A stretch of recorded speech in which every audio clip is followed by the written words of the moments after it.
Zdravo i dobrodošli u novu epizodu Serbian Language Podcast. Ja sam Nikola, online tutor i nastavnik srpskog jezika. Nadam se da ste uživali u prošlim epizodama i da vam one pomažu da naučite srpski jezik. Možete zapratiti i stranicu na Instagramu Learn Serbian za još više materijala. Danas ćemo nastaviti našu priču o srpskoj prestonici, Beogradu. Ako se nekada nađete u Beogradu, obavezno morate prošetati Skadarskom ulicom. Skadarlija, odnosno Skadarska ulica, je jedan od starih delova Beograda. To je turistička destinacija, Boemska četvrt, jedan od simbola Beograda. Ova ulica je jedna od najpoznatijih ulica u Beogradu. Ako želite dobar provod u autentičnom starogradskom ambijentu, ovo je mjesto koje morate posjetiti. Skadarlija je puna različitih kafana, a neke od njih su stare i do 150 godina. Ova poznata ulica je duga oko 500 metara i pokrivena je kaldrmom, oblim kamenom. Ona je blizu Narodnog pozorišta, zato su u njoj ranije živjeli glumci. Pozorište je bilo centar kulturnog dešavanja u Beogradu krajem 19. i početkom 20. veka, a privlačilo je i mnogo ljudi. Mnogi od njih bi htjeli da popiju i pojedu nešto pre ili posle predstave u pozorištu. Zato su se pojavile razne kafane i restorani koji su na tom mjestu i do danas. Mnogi glumci koji su tu stanovali privlačili su i mnoge druge umetnike, pisce, slikare, muzičare. Svi ovi ljudi su pomogli da se izgradi poseban status ove ulice, pa je tako ona postala centar kulturnih dešavanja u Beogradu. Vremenom, Skadarlija je postala centar i boemskog života. Boem, to je osoba koja živi neregularnim, slobodnim, bezbrižnim životom. Reč boem se često dovodi u vezu sa kafanama i vinom, te može imati i značenje slično pijanici. Ali, boemi su ipak nekada bili ljudi i od ugleda. Mnogi poznati boemi su bili umetnici, pisci. Mnogi od njih su često posjećivali Skadarliju. Jedan od poznatih boema umetnika je Đura Jakšić. Jakšić je poznati srpski pisac, pesnik i slikar. On je pripadao epohi romantizma. Najviše vremena je provodio u kafani Dva jelena i Tri šešira. Đura Jakšić je postao veoma poznat po svojim delima, ali i po svom boemskom načinu života. Te sada u Skadarskoj ulici možete naći i vidjeti spomenik ispred kafane koji je njemu podignut ispred kuće u kojoj je živao i umro. Danas, ako hodate ovom ulicom, možete vidjeti šareni prizor. Ako krenemo sa vrha ulice, odmah na ulazu naići ćete na nekoliko restorana. Ovi restorani i izgledaju novije, savremenije, te mogu služiti i kao kafići. Međutim, ako krenemo nizbrdo, kaldrmom, sve više i više ćemo čuti muziku tamburaša. Često možete čuti muziku koja izbija sa svih strana kada prolazite ovom ulicom. To su male grupe muzičara koje sviraju u kafanama ili ispred kafana. Takve grupe se često sastoje od kontrabasa, harmonike, gitare i tambure. Oni najčešće sviraju starogradsku muziku. Međutim, često ima i muzičkih grupa koje sviraju pleh muziku. To su zapravo trubači.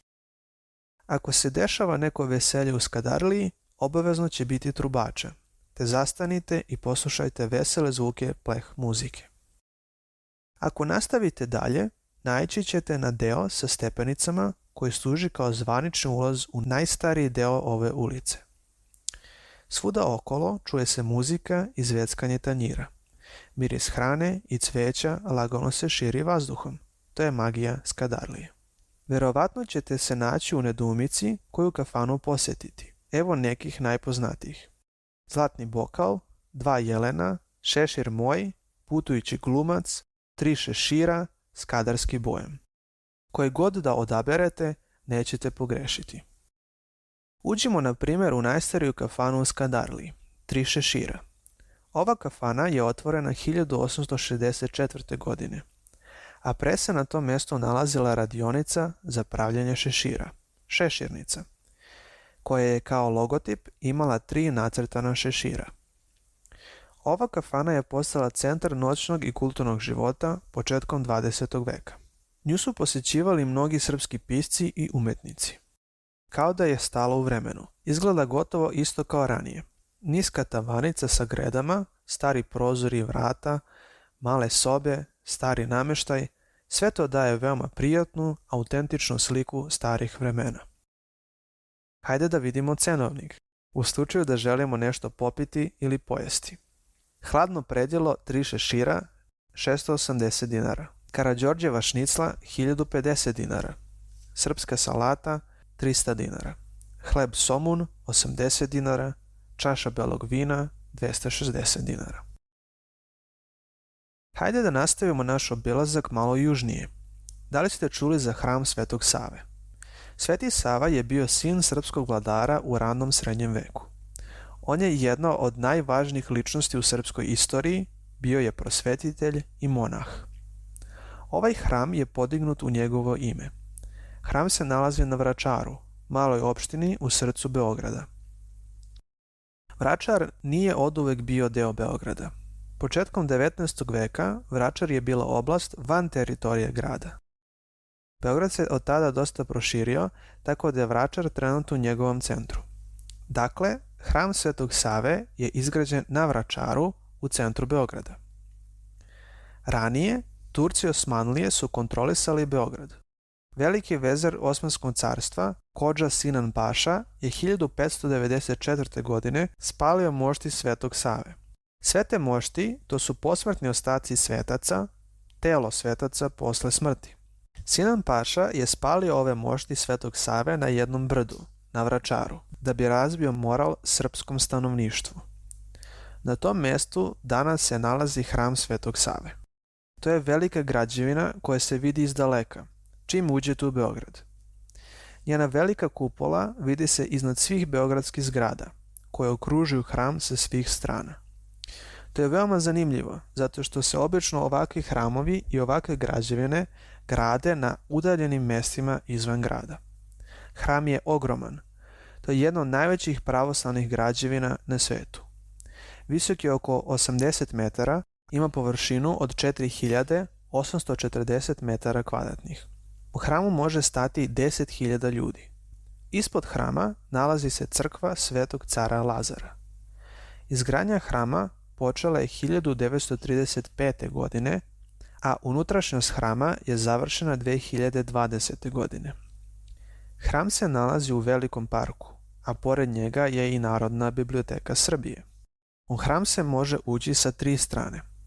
Kada uđete, unutra se nalazi ogroman prostor gdje možete šetati, a ako pogledate gore, vidjet ćete veliku kupolu koja sija u zlatu. Na kupoli se nalazi Isus Hrist. Cela unutrašnjost hrama je pokrivena zlatom. Ako siđete u kriptu, prostor ispod hrama, možete pronaći još jednu prostoriju sa prelepim freskama. U hramu možete kupiti sveće, također možete kupiti brojanice ili suvenire. Brojanica je narukvica od povezanih kuglica od vune koja se koristi za molitvu. Ispred hrama u parku postoji veliki otvoren prostor, a tu je i fontana. Ako nastavite malo dalje, možete naići na spomenik srpskom junaku Karađorđu. U parku često ima mnogo ljudi, roditelja sa decom, ljudi koji šetaju pse, ali ima i mnogo studenata koji idu u Narodnu biblioteku. Ispred hrama ponekad možete čuti muzičare kako sviraju. Ako nekada dođete u Beograd, obavezno posjetite ovo mesto. Hram Svetog Save je odavno postao jedan od najvećih simbola srpske prestonice. To bi bilo sve za današnju epizodu Serbian Language Podcast. Ako imate nekih pitanja ili želite da zakažete online čas srpskog jezika, zapratite Instagram stranicu Learn Serbian i pošaljite mi poruku. Nadam se da ste uživali i čujemo se uskoro u novoj epizodi. Pozdrav!